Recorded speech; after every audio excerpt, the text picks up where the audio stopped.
Daan-daang bahay ang nasunog kaninang madaling araw sa Tondo, Maynila.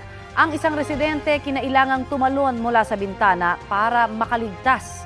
Balitang hatid ni James Agustin. Nagising sa malaking sunog ang ilang taga-barangay 123 sa Tondo, Maynila mag-alas 2 sa madaling araw kanina. Sa laki ng apoy, itinaas ng Bureau of Fire Protection ang ikalimang alarma.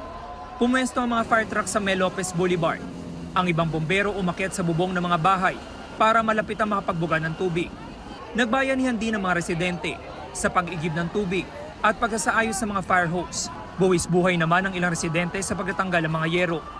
Alas 13:30 na madaling araw, ganito pa rin po kalaki yung apoy na tumutupok sa magkakadikit na bahay. Dito po sa residential area sa Tondo, Maynila, gumapang pa po yung apoy doon pa sa ibang bahay. Kaya pahirapan ang operasyon ng Bureau of Fire Protection sa mga oras na ito.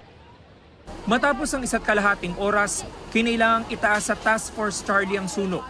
Nasa 100 fire truck ng BFP ang rumisponde, bukod pa sa mga fire volunteer group. Lalo pa kasing lumaki ang apoy at kumalat pa ito. Kanya-kanya ng salba ng mga gamit ang mga residenteng nasunugan. Si Gina ilang damit lang nadala dahil biglaan daw ang pangyayari. May sinigawan kasi yung may sunog daw. Kami doon, tignan namin kung ano ba, may sunog din. Kami, lumabas kami. Ito lang yung namin, dinala. Mahirap kasi walang natira. Ito lang yung nasalba namin, nagamit.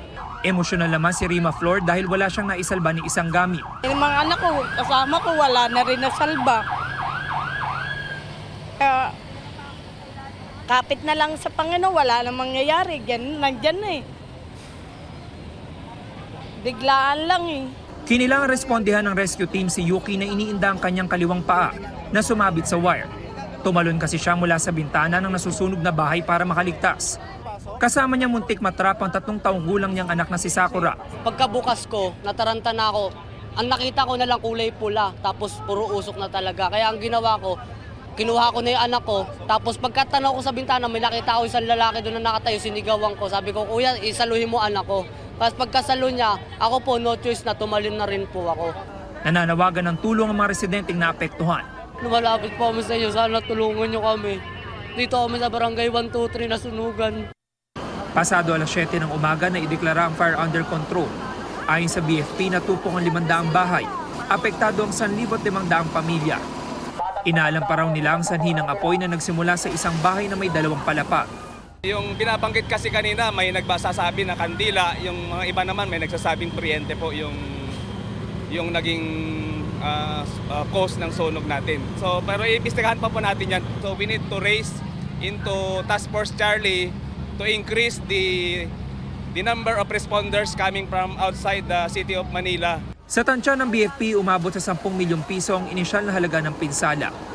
James Agustin, nagbabalita para sa GMA Integrated News.